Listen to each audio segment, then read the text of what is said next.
The Democrats said it was just campaign rhetoric. They said mass deportations, they were a bluff. Trump would never do anything like that. They actually thought they were untouchable.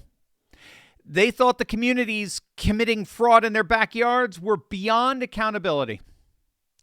To their horror, they're learning the hard way that they were catastrophically wrong.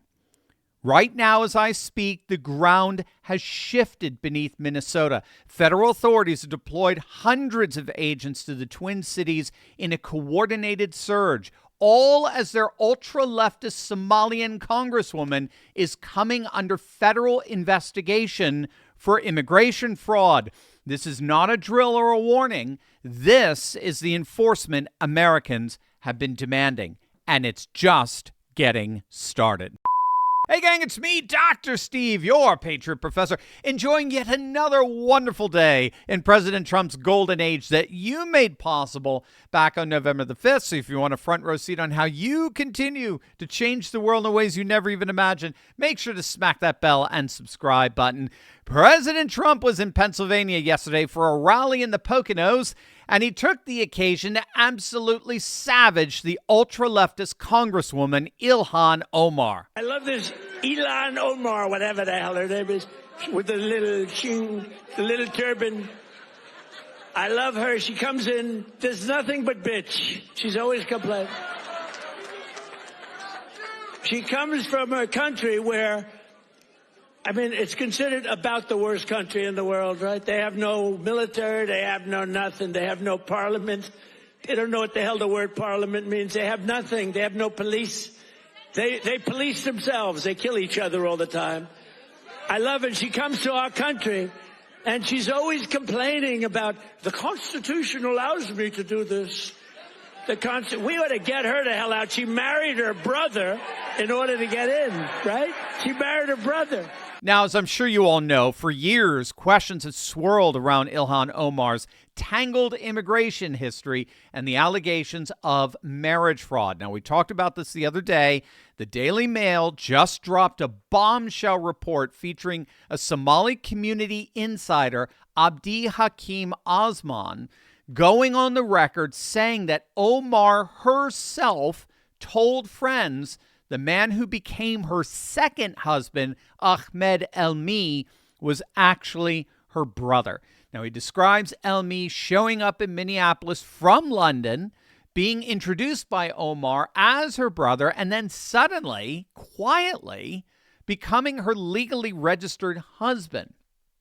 And what makes this marriage so weird, beyond the fact that he's allegedly her brother, is that this was actually Ilhan Omar's second marriage, as I just alluded to. She was married first to a guy named Ahmed Hirsi.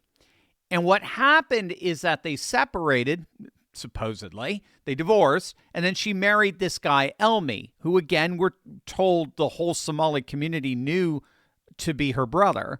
And then, oddly enough, they all of a sudden divorce after a very short marriage, and then she gets back together with her original husband, Ahmed Hirsi. And so the Somali leader, Osman, he told the Daily Mail that Omar and Hirsi never actually broke up. They remained together as husband and wife, even though she was legally married on paper to Elmi, and then later remarried in 2018, right in time for her congressional run with her original first husband. So this is why this allegation just won't go away. There's just too many strange things going on here. But the problem, as I mentioned before, the problem is that there is no hard evidence. There's no definitive proof that Elmi is Omar's brother, right? We don't have a birth certificate. We don't have definitive legal documentation that's thus far surfaced proving Elmi is Omar's brother. All we have is this circumstantial evidence. That is, until we just got word that border czar Tom Homan is actively investigating her. Homan was on Newsmax the other day when he said this. Calls that a fraud. It's a story that has never been successfully refuted, even though it's now a 5-year-old story. That's clearly a deportable offense. Is there an investigation into that? I just got advised by a fraud investigator the other day on that. I asked the question, who reviewed the file, and says, there was immigration fraud involved. The statute of limitations became an issue in the last 4 years when this was first brought up. Who was president? Who ran DOJ? So pulling the records now, pulling the files, and we're looking at, but this fraud investigator, who I know personally, one of the best fraud investigators in HSI, Homeland Security Investigations, said there's no doubt he reviewed the file. So I'm running that down this week, matter of fact, and we'll see. According to Tom Ullman, some of the best fraud investigators out there have looked at the Ilhan Omar files, and they have, in Ullman's words, they have definitively concluded that there was immigration fraud on her part. I mean, things are seriously heating up here. Ilhan Omar is clearly on their radar. But of course, this is so much bigger than just one politician. The systemic nature of this fraud is absolutely staggering. According to Homeland Security Secretary Kristi Noem, based on a DHS investigation, upwards of 50% of visas in Minnesota are fraudulent. 1 out of 2. I mean, from specifically regarding the Somali community. I mean, the fraud doesn't get a whole lot worse than that. And so ICE agents are responding. They're flooding Minnesota as we speak, and the arrests are shocking leftists to their core. Wait until you see this. But first, did you know that U.S. life expectancy peaked at 78 years back in 2014? And global life expectancy is declining for the first time in 30 years because people are aging faster than ever before. And that's largely due to more toxins in the air, chemicals in our soil and food, and other external factors that are new to us. What most people don't know is that we can actually fight aging on a cellular level. Scientists have discovered that kimchi actually slows the aging process of human cells, helping to protect them and delay aging. The power of nature can outweigh the power of pharmaceuticals without the nasty side effects.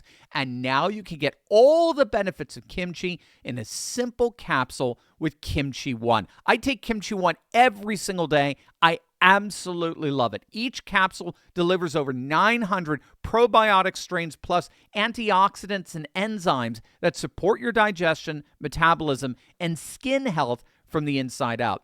As we age, we become more susceptible to microbial threats, harmful viruses and bacteria.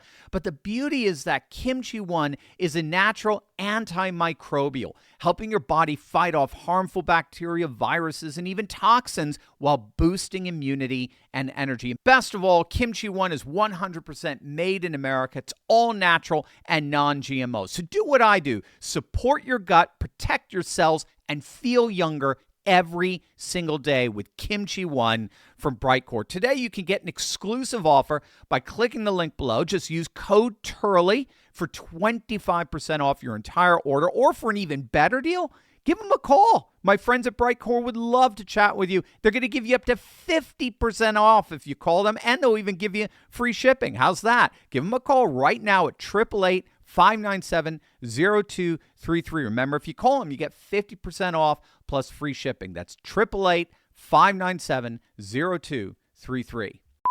These are scenes coming out of Minnesota as we speak. ICE agents are beginning the long and overdue process of cleaning house, targeting criminal networks that have exploited taxpayer generosity and weak local enforcement for far too long. Reports are that hundreds of federal agents are swarming some of the key areas of concentrated illegal migration and visa fraud, and they're making mass arrests as we speak. Now, obviously, as we've seen, this latest federal operation isn't happening in a vacuum. It is a direct response to the unimaginable levels of fraud that have plagued Minnesota for years now. We've talked about the Feeding Our Future scandal several times, where over $1 billion in taxpayer money meant for hungry children was funneled into a massive criminal enterprise. Federal prosecutors have called it one of the largest COVID-related fraud schemes in the nation, and it flourished.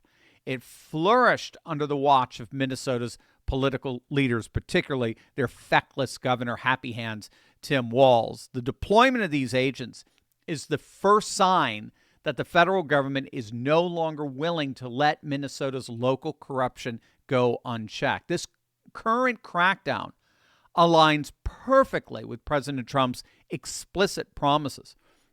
He's publicly called out Minnesota's fraud issues. He's specifically targeting the Somali immigrant community, unapologetically so. And he's put the policy of denaturalization on the table for those who commit immigration crimes, including Ilhan Omar. In a system where USCIS Director Joseph Edlow reported that his agency's own investigations uncovered significant visa fraud, Trump's focus on revoking citizenship for criminals isn't just talk.